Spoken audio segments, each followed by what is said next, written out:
పవన్ కళ్యాణ్ గారు ఒక 10 ఎకరాలు శిఖం భూమిని ఆయన అప్పుడు తెలంగాణ వచ్చిందన్నటువంటి దుఃఖంలో ఉన్నాడు పాపం.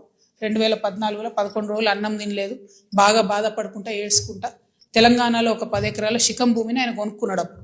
కొనుక్కున్న తర్వాత ఏమైంది, ఆ కొనుక్కునే కన్నా ముందే చాలా చెరువులకు జనరల్గా ఫైనల్ చేసి మ్యాక్సిమం ఫ్లడ్ లెవెల్ అది డిసైడ్ చేయరు. కానీ ఈ పర్టికులర్ చెరువు పవన్ కళ్యాణ్ గారు ల్యాండ్ కొనుక్కున్నది కోడికుంట అనే చెరువు, సర్వే నంబర్ 706. దీంట్లో మొత్తం ఫైనల్ నోటిఫికేషన్ వచ్చింది. ఏ 10 ఎకరాలు అయితే ఆయన కొనుక్కున్నాడో అది శిఖం భూమి అని ఫైనల్ నోటిఫికేషన్లో ఇరిగేషన్ డిపార్ట్మెంట్ చెప్పి ఉన్నది. పవన్ కళ్యాణ్ గారు నిన్న మాట్లాడుకుంటే ఏమన్నారంటే, నా తప్పు ఉంటే అది శిఖం భూమి అయితే ప్రభుత్వానికి ఇచ్చేస్తాం అన్నారు. అయితే ఈయన రిజిస్ట్రేషన్ చేసుకునేటప్పుడు ఎన్ని తప్పులు దొరికినాయంటే, అందులో ఓన్లీ 3 ఎకరాలే శిఖము, మిగతా 7 ఎకరాలు మాగాని అని రాసింది. కానీ అది తప్పు, ఖచ్చితంగా రికార్డ్స్లో ఉంది. నేను ప్రభుత్వాన్ని డిమాండ్ చేస్తూ ఉన్నాను. ఇరిగేషన్ రికార్డులో 10 acres శిఖం భూమి అని ఉన్నది.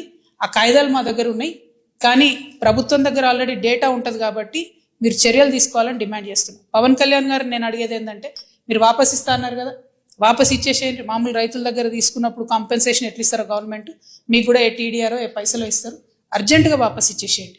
మీరు కంచె వేసిండ్రు, ముందు ఆ కంచె తొలగించండి. శిఖం భూమిలో కూడా కంచె వేయడానికి ఉండదు. మీరు మట్టేసిండ్రు, ఆడ గోవులకు వాటికి వీటికి గ్రాసం వేస్తున్నా అని చెప్పారు. మట్టేసిండ్రు, ఆ మట్టి మొత్తం చెరువులే వేసిరు కాబట్టి అది కూడా తొలగించాలి. తక్షణమే మీరు వాపస్ ఇవ్వాలని చెప్పి నేను పవన్ కళ్యాణ్ గారిని డిమాండ్ చేస్తున్నాను.